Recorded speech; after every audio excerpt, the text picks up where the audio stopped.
Hi there, it's me, your go-to culinary nutritionist, and I have got some exciting news just in time for Black Friday. Imagine this, a 60-minute one-on-one nutrition consultation with me on the house. That's right, you will have my undivided attention to discuss your wellness goals. But here's a scoop. To unlock this fantastic deal, all you have to do is secure your spot on the Nourish the Soul all inclusive retreat for women over 40 by this Sunday. That's November 26th. And think of it, it's like receiving an early holiday gift. Now, let me paint the picture for you. I am whisking you away to the stunning beaches of Costa Rica for a rejuvenating experience like no other. It's all about wellness, relaxation, and feeling your absolute best.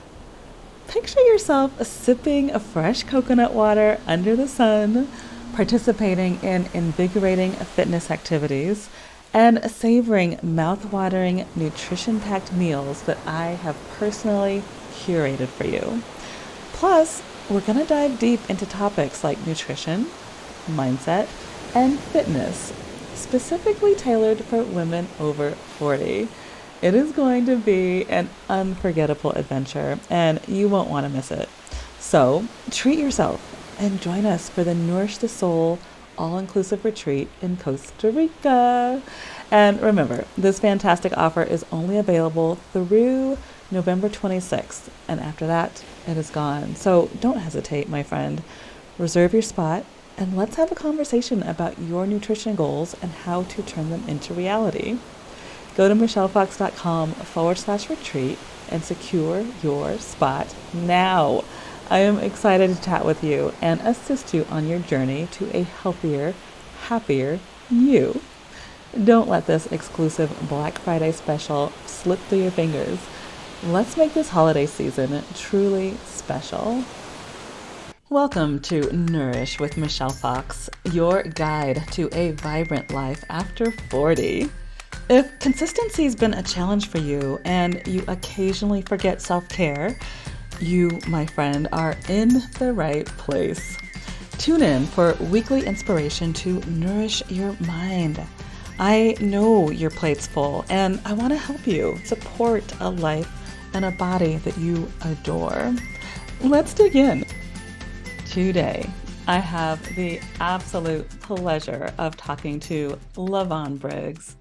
She is here to talk to us about something you, my friend, I am very aware of, probably have not been looking at lately because you've told me in our real life conversations, in my DMs, and a few texts that pleasure is something that's probably not even in the top 5 items on your list of things to do or things to think about.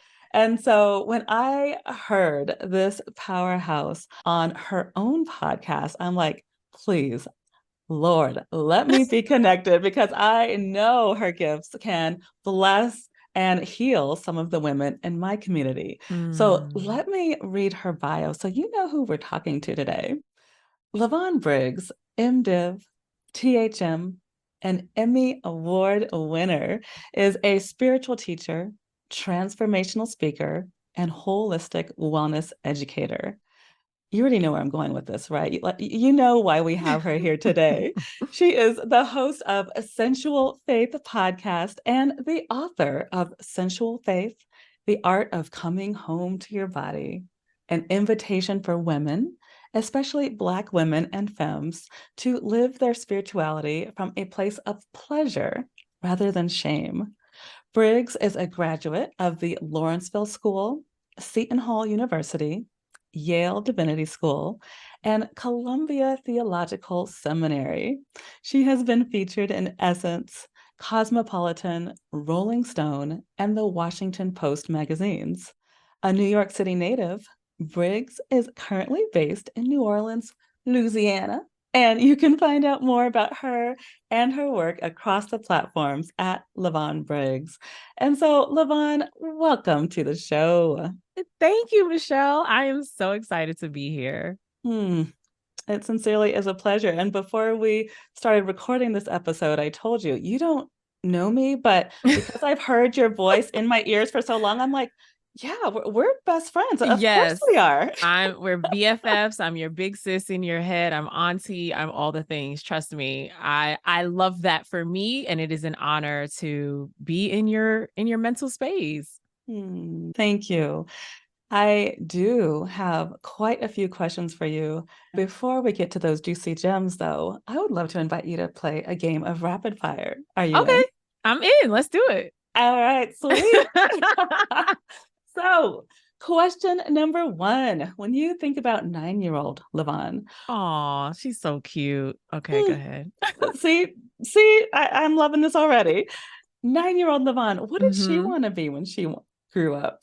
Oh, she was talking about being a lawyer, but child, that was just because her father was a lawyer and she saw how much money they made right out of law school. I can relate. I absolutely Yeah, can relate to that. I was on my way to law school, child, and God was like, nope, snatched me right off that path. So, I think we might get into that a little bit yeah, later. absolutely. Okay. Second rapid fire question. Your Mm-hmm. last meal on earth. Oh, oxtail, rice and peas, extra gravy, plantains, cabbage, fruit punch, shot of rum, brown, please.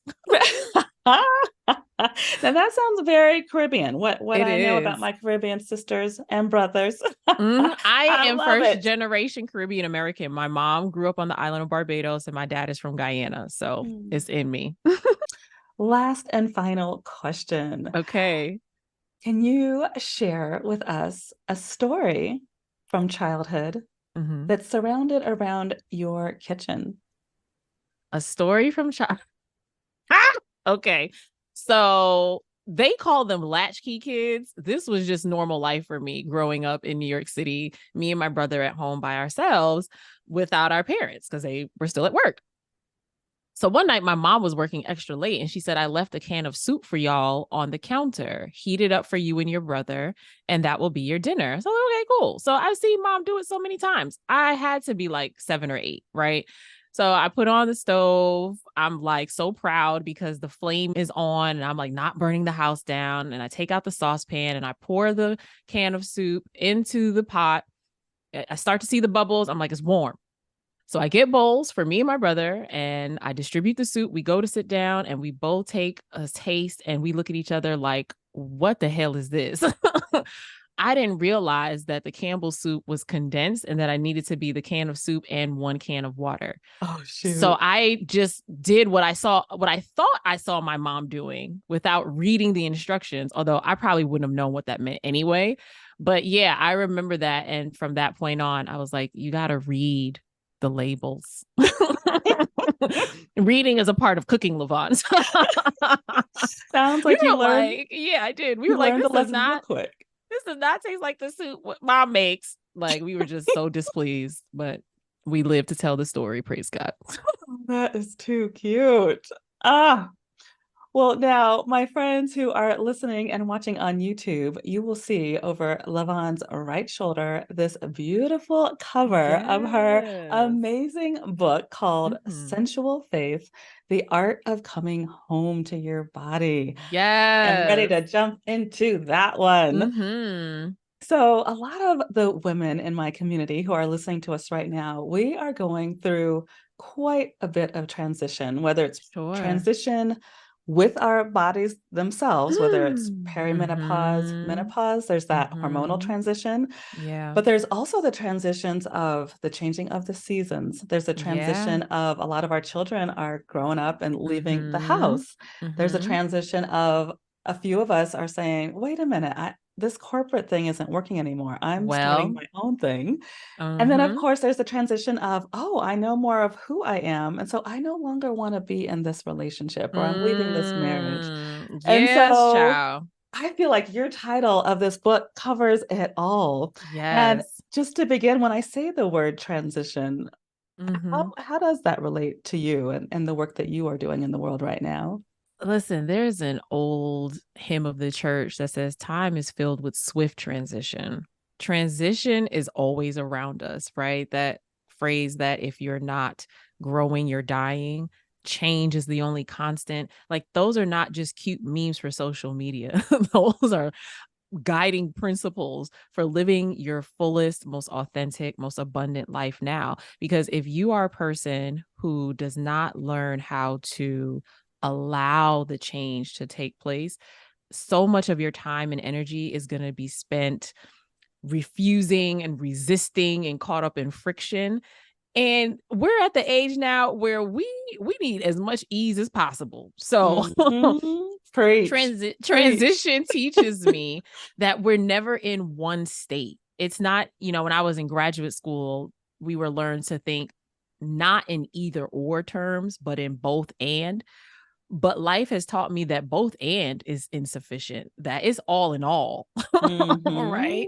You may be having a wonderful relationship with your children, but your relationship with your parents is tragic. You might be feeling so proud of your financial freedom, but your mental health is not where it needs to be. Like, we're always navigating and dancing among these checks and balances and these harmonies and seeing, how do I feel in my body? How do I feel in my spirit? So for me, once I turned 40, I was like, look, what what do we want? And let's go get that. And what's transitioning me to that? I need that in my life. And I'm so glad you said that, because it was around the time when I turned 40, about 10 years ago, I was going through a divorce. And I remember this feeling of, one, freedom. I will happily admit to that. I'm like, yeah, I've got this. I've got my independence. I know what at the time I thought I knew what I wanted to be doing with my career. I had my daughter. I'm like, I've got this. And with that, it came with some loneliness, but it also came with some hard lessons about my body. Because when I'm telling you, the moment or the morning after I turned 40, something just clicked. I'm like, wait a minute, like, where did this little, listen, come over here, and why am I, so tired all of a sudden? Like, things start shifting when you turn 40.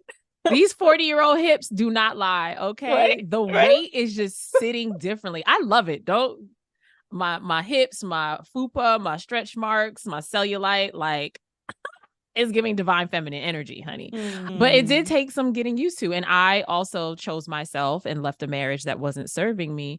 And it was so not funny, haha, but funny. It's for my TikTokers. I know that one. I'm like, okay, we're gonna do a remix on that one. Where I started to tell people, oh yeah, we're separated, we're gonna get divorced. And people were like, they would take a big breath in and their eyes would bug out of their heads, and they'd say, oh, we've been close several times. And I'm like, that's funny, because you never post about how close you are to divorce on Instagram. So I didn't even know that people were struggling with this. But then you look at the divorce rates in America, and you're like, okay, well, 53% of people who get married end up divorced. So it's like the statistics and the stories aren't aligning. Somebody's lying or lying by omission, but we got to be more forthcoming. So if you too are part of the divorcee crew, shout out to you. Congratulations. Like, we do our best to declutter our lives so that we have space to call in the things that we deeply desire and that are going to serve us well. Yes. And when I look at the work that you are doing and the work that you have in your beautiful book, where I see the intersection of our work is that, one, you and I are very passionate about building community, and two, also very passionate about supporting women's health in all of the ways, spiritual, physical, mental. And so I want to talk about the second part of the title, and then I absolutely want to come back to the first part of the title. Sure. But the art of coming home to your body. Where did this wisdom come from?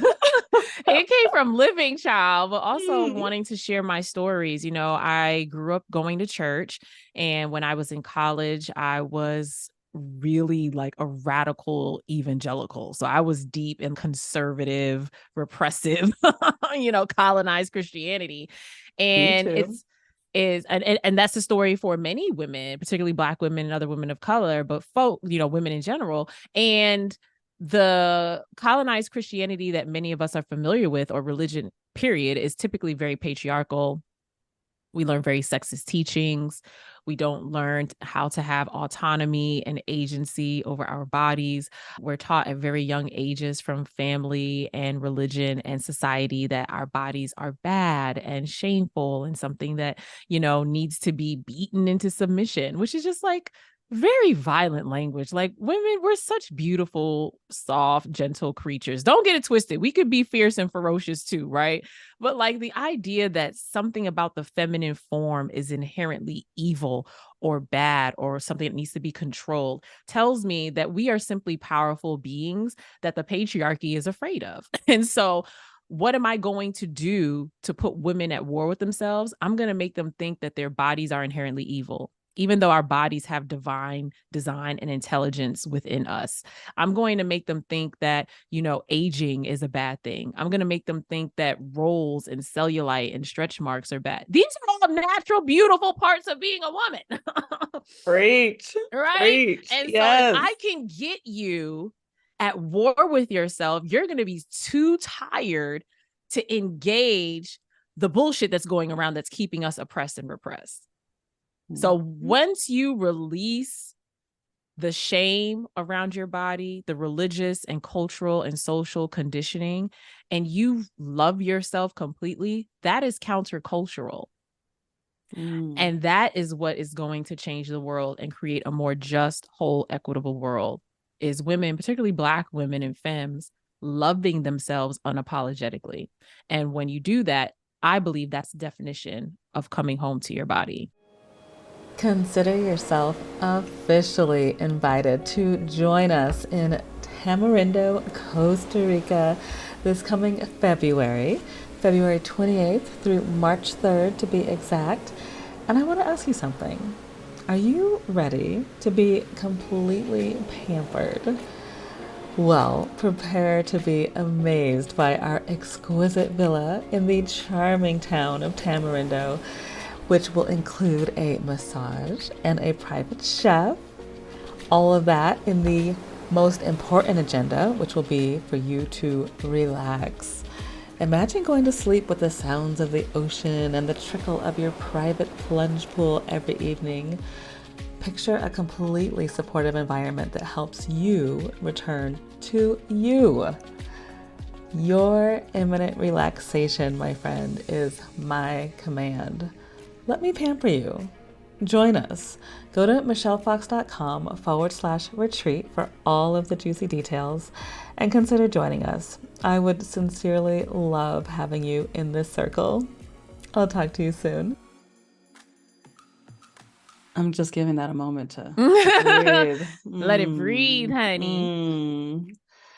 Yes, I will say at the beginning of my career as a culinary nutritionist, of course, coming out of school as a nutritionist, I'm like, this is how you should eat. This is what you should do. This is how you can heal your body. And it was like nutrition. But as I've matured, 5 years later, what I'm crystal clear about, and which is why I started this podcast, is I could talk about nutrition all day long, but women are not going to take care of their body until it's the mindset change and the mind shift of knowing that you are worthy. And I know that your book speaks to that as well. And so I mentioned, the discomfort as a 40-year-old in my body. And I will admit it's been a process, even as a 50-year-old, body's changing even more with more hormones.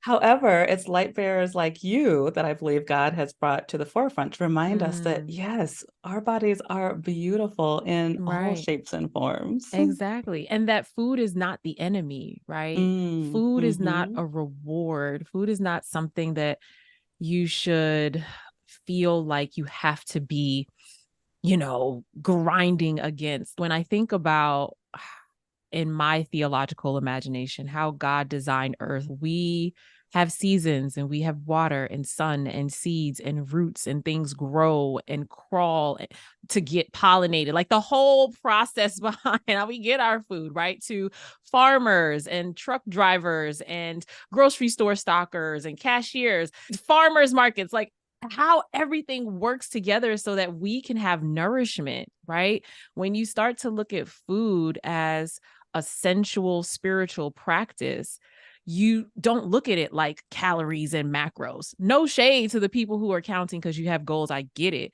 but also, and this is a content warning for eating disorders, as someone who lived with bulimia, because first of all, I wasn't not eating, child. I was going to have a beef patty with cocoa bread. Okay. I was going to eat. I just, was going to regurgitate. But what was the root of my feeling like I could not keep my food down? Like I could not gain weight. I could not get bigger. I need to take up as less space as possible. Like, who told me that I need to shrink myself? Who told me that my bigness was a problem? And so what Sensual Faith, the platform, does is it invites women to take up space. And the way that you do that is by loving all parts of yourself, mind, body, and soul. And so if you have experienced a religion or spiritual belief system that has caused you shame around your body, shame around your relationship to food, shame around your relationship to sex, we good and grown now, honey. Okay, there's a little girl living on the inside of you, but right now we good and grown, and you get to reclaim your birthright of pleasure. And that's the perfect walk into the first part of your title, Sensual Faith. So my friends who are, again, 50s, 50 plus, sensuality is not something that often comes up in our conversations. No, not at all. If you'd be willing, I would love to even just brainstorm quite a few ways that women today can get that back on their list. I can tell you, as I was preparing to talk to you, I, again, kept hearing your voice in my head because I love listening to you on your podcast, and we'll link that in the show notes as well. But I was like, well, how do I see pleasure? And so I wrote down a little sticky note, and it's just a few because it took me maybe 30 seconds, but incense brings me pleasure. And so I burned some to, help me stay grounded during this conversation. Yes. Speaking of smells, my husband, Steve, the way his skin smells, I'm like, that just feels sensual. And it's not even a sexual thing. It's just like, yes, like it brings me back home. Yes. Period. Chloe dog, when I'm rubbing her belly, like that feels sensual to me. I think just the touch of, the fur on my hand and my skin. Taking hot baths. I love hot baths. Oh, and then of course dancing. I talk about that a lot on the podcast, and pretty much anything I'm doing on Instagram, you're probably going to find me dancing. Like that feels pleasurable and sensual. So how can women start making that more of a priority? And what do you counsel women, or how do you counsel them to get that back on their list? First of all, I want to point out how big your smile got and how bright your face shone when you were talking about each of those things, right? Because there's something about incense that is intimacy with spirit, right? Your husband, that's intimacy with your mate. Rubbing your dog's belly, intimacy with your pet. Like I have fur allergies, but I fell in love with dogs this summer, like French bulldogs and toy poodles. Oh my goodness. Adorable, right? Intimacy with siblings, intimacy with yourself through dance. Like sensuality has been defined by the dictionary as lewdness or lasciviousness. That's insufficient, right? That's some colonized patriarchal BS. I define sensuality as a womanist spiritual practice. Womanism means that I center the perspectives, lived experiences, and vantage points of Black women. And I define sensuality as the ultimate practice in mindfulness, right? When we think about our bodies, if everything is functioning well, our senses are working. We can see, we can taste, we can touch. Like God designed our bodies to live these lives in very textured ways. That's why the first time I got COVID, I was like, dear God, please don't let me lose my sense of taste. Okay. Man. I know that sense of smell is a part of the eating process, but I need to taste this food. And I never did. So I was like, don't take that away. But to say that's how we experience the world. Similarly, in the spiritual realm, we also have spiritual gifts. There's the spiritual gift of sight. Maybe you're a seer or a dreamer. There's a spiritual gift of hearing, right? If you decolonize your understanding of Western psychology, you'll realize that if you hear voices, it's not because you're bananas, right? Or cuckoo for Cocoa Puffs.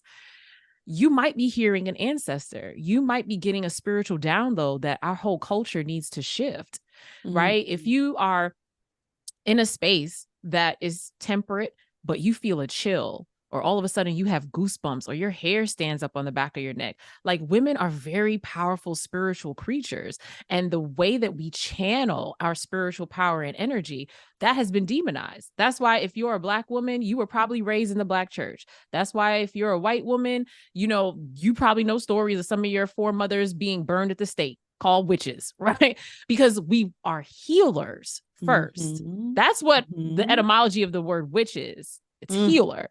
Preach. But if I know that you can heal yourself, I got to stop you from knowing how powerful you are. Right. So this is why sensual faith is so important, because I don't want women to turn away from their spirituality, right, because of toxic religion. There's a difference between religion and spirituality. And so I understand if you still go to church every Sunday, if you never want to step foot in a church, a temple, an imam, I understand that. But know that you are your first sacred site. You are a holy being, and your body is holy just as it is. And so that's why I talk about sensual faith and I preach the good gospel according to pleasure. Mm-hmm. And a couple of times now you've said, when you're talking about the positivity of women, and then you switch to, well, we've got to turn that off. Basically, I'm paraphrasing here. Mm-hmm. When you're talking about they and them, are you talking about the patriarchy? Is that who you're referring to? Yes, I am talking about the patriarchy. I am talking about other women who are living with internalized oppression, who believe the narrative that women are lesser or not as powerful. I'm talking about systems and institutions. It could be a $4 billion beauty industry that makes money off of your self-hatred. It could mean the Catholic Church that makes billions of dollars and doesn't ordain women. Like, I do not believe in supporting spaces that do not support women. So that's what I mean by they. Beautiful. Thank you. Mm-hmm. And so, speaking of the women that we're loving on and supporting in this conversation, can you give us 3 ways to tap into our sensuality? Yes, absolutely. So because we are talking with Michelle Fox, we have to talk about food. Food is a very sensual experience. The sight of it, the colors, the texture, the taste as you go, the fresh herbs, the fragrance of rosemary, sage, thyme, oregano. I mean, you can burn fresh herbs in your home, and that can act as a cleansing agent to the energetic space. And so don't cook to eat. Right? Cook to lavish yourself with love. Cook to indulge in lavish self-care. The next time you can cook for yourself, if you have the kitchen, the home to yourself, I want you to, if you drink, pour some champagne, or it could be some sparkling apple cider, whatever floats your boat. And I want you to turn on your favorite playlist. And from the time you are chopping up those veggies to you are taking the last thing out of the oven, I want you to dance and prance and give gratitude for every step of the way that food traveled to get to you, and see it as an act of nourishment and celebration, right? There's a difference between being hangry and just grabbing what's available, and actually centering yourself and your well-being. So make cooking an experience once a week, twice a week. Naked mirror dancing is one of my favorite rituals. Say more. Now, I'm leaning in for this one. This huge 7-foot tall gold frame mirror in my living space. And when I'm feeling like I want to get in touch with my sensuality and my sexuality, I will turn off all the lights, light some candles, put on a sexy playlist, and I will dance naked in my mirror. And I will look at my body, and I will take in the new rolls and folds, and I will caress my breasts, and I'll, poke out my booty, and I just affirm myself in the mirror. And some people might say, well, I don't know if I want to dance naked. That's okay. Wear your favorite dress, your favorite pair of jeans that hug your booty just right. You can do it in a swimsuit. You can do it in a robe or lingerie. Anything that makes you feel sexy and beautiful and powerful. right? You can do that until you work your way up to looking at yourself naked, because many of us don't typically look at ourselves naked in the mirror and love what we see and celebrate what we see. So this is, a way that you can get there. And the third ritual that I really am excited to talk about is masturbation. Now, I know some of your listeners are clutching their pearls at the very mention. What? Masturbation at my age? Yes, why not? There's KY jelly, there's coconut oil, there's shea butter. If dryness is a bit of a thing, I'm sure Michelle can help us with some healing foods and teas and herbs to get the juices flowing, literally and figuratively. Actually, absolutely. Literally. Yes. Insert Brazil nuts and lots of water. Yes. See? Meaning eating the Brazil nuts, right, and hydrating yourself as much as possible. Keeps right. things He said eating the Brazil nuts, friends, not those other nuts. Clear. It's a thing. I love masturbation for a few reasons. So, if you can start by taking a really delectable bath, or if you don't have a bathtub, taking a really sumptuous shower, using a scrub, manually exfoliating your body so you're super soft, sealing it in with your favorite oil, splashing on a fragrance, the same way you would get ready for a hot date with another person. Get ready for a hot, sexy solo date with yourself. Put on some sexy tunes, a sexy playlist, or your favorite song, something that turns you on and that lights you up. And the thing is, if you're not certain what turns you on, masturbation is a great way to learn your body. Because even if you don't climax, you have nipples, you have an anus, you have kneecaps, earlobes. Child, I don't know what your thing is. You probably don't know all your spots, right? But it's a great mode of exploration of self. If you have suffered some sort of body-related trauma, first of all, I see you, and I'm so sorry that happened to you, and I believe you. Masturbation is a great way to reclaim a sense of agency and power and control over your own body, right? When you may have felt out of control in another part of your life. And lastly, masturbating to climax, it has numerous benefits. Okay, we're talking about boosting your immunity. All right, we're talking about relieving stress. Okay, we're talking about clearing your skin. Orgasms are great, and you just feel good. The endorphins are endorphining, and you get some clarity. The feel-good hormone, the feel-good hormone, balance out all the other hormonal issues you may be going through in menopause. Okay. Yes, ma'am. Keep preaching. Yes. If there is any residual shame about pleasuring yourself, I want to interrupt that. I want you to know that there is no biblical or scriptural evidence that says you are not allowed to masturbate. There is no theological condemnation. It was all made up to control women's sexuality.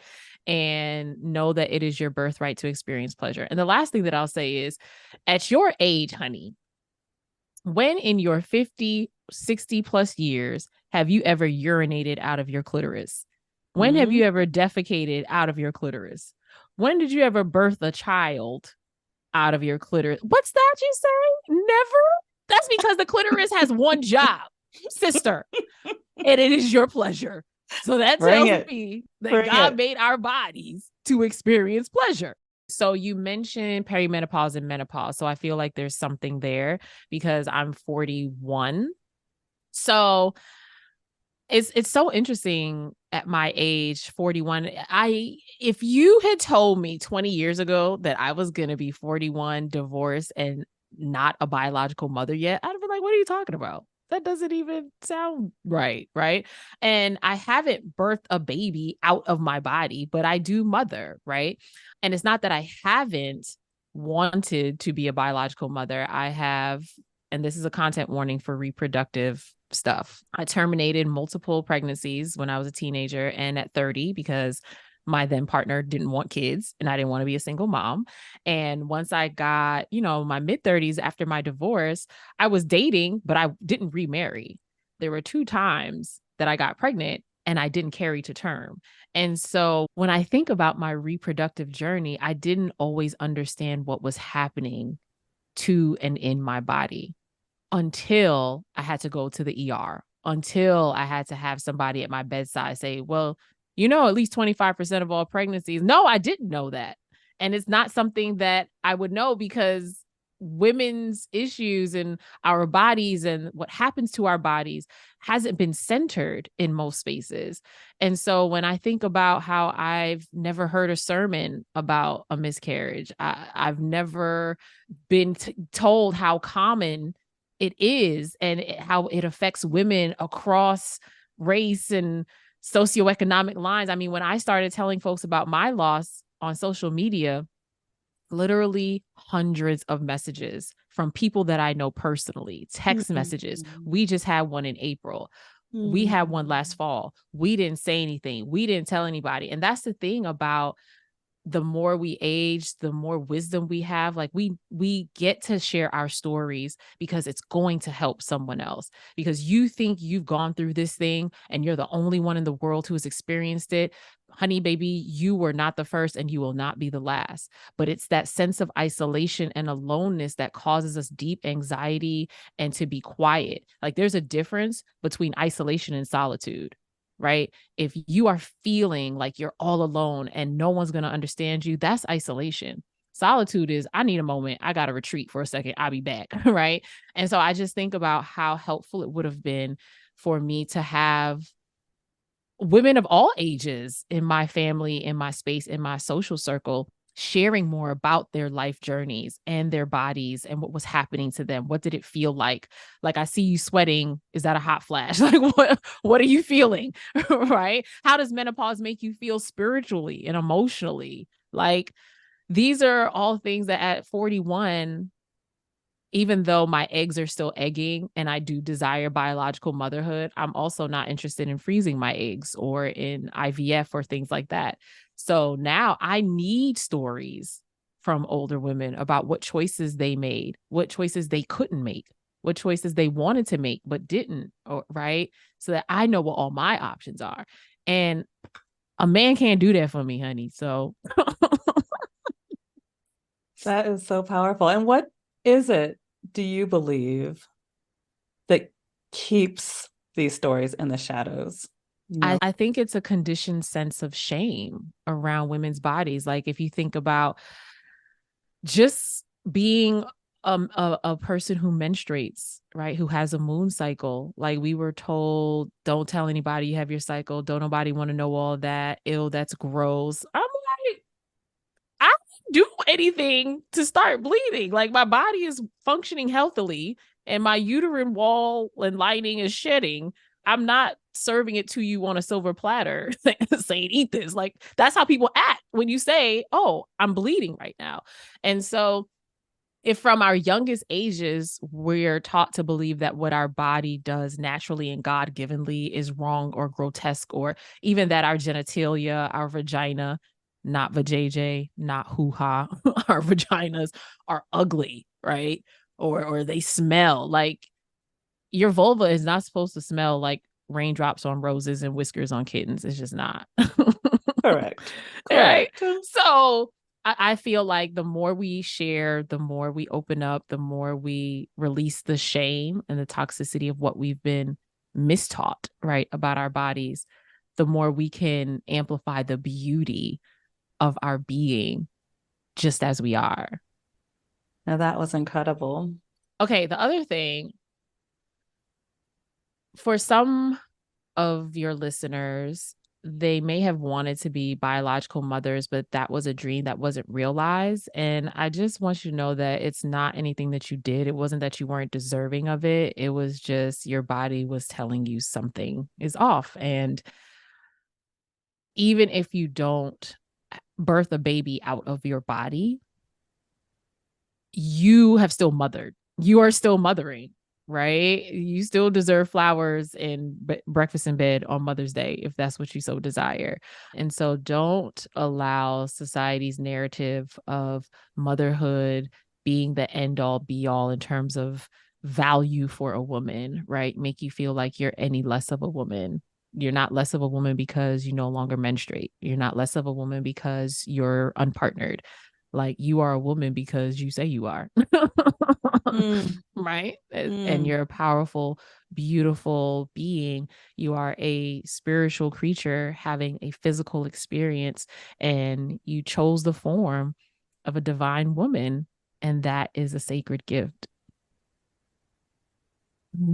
Just so you know, this conversation was aimed at women in their 50s, but I truly am going to have my daughters listen to this. I have a 16-year-old daughter who's mine, and my Aw. husband also has a 16-year-old daughter and Okay. a 13-year-old son. Okay. And my daughter actually was adopted, and she's Oh, been very wow. open with her story. And I've already asked for permission, and she said, "Of course, you can talk about it publicly," because she Aw. loves that that's part of her identity. Yeah. So Wow. as I'm How listening to you cool is speak, I'm like, I that? wonder if you're channeling my story right now. Okay. I could be tapped in with you, child. I Right? love Because that. Okay. I will say there was some of that shame, like when I was trying, because I really was Mm. like trying so hard. Like we did everything short Ooh. of IVF at the time, but Yeah. restricting my diet, Yeah.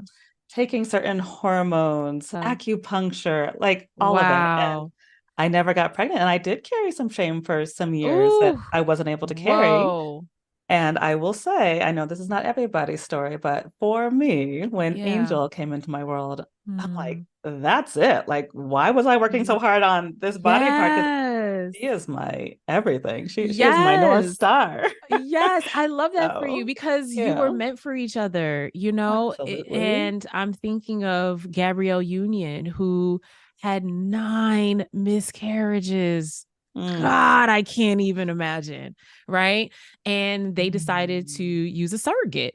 And so, when the baby's first born, the gown photo and the baby on the chest and all that, she took those. And do you know that there were some people cruel enough to say, why are you taking those? You didn't birth that baby. Like, Ridiculous. Just ridiculous. horrifying, Yeah. right? The path to motherhood is not monolithic, right? The paths to motherhood. And the fact of the matter is, you can not be a non-woman and still mother, because it's about an energy source. It's about a particular type of nurturing.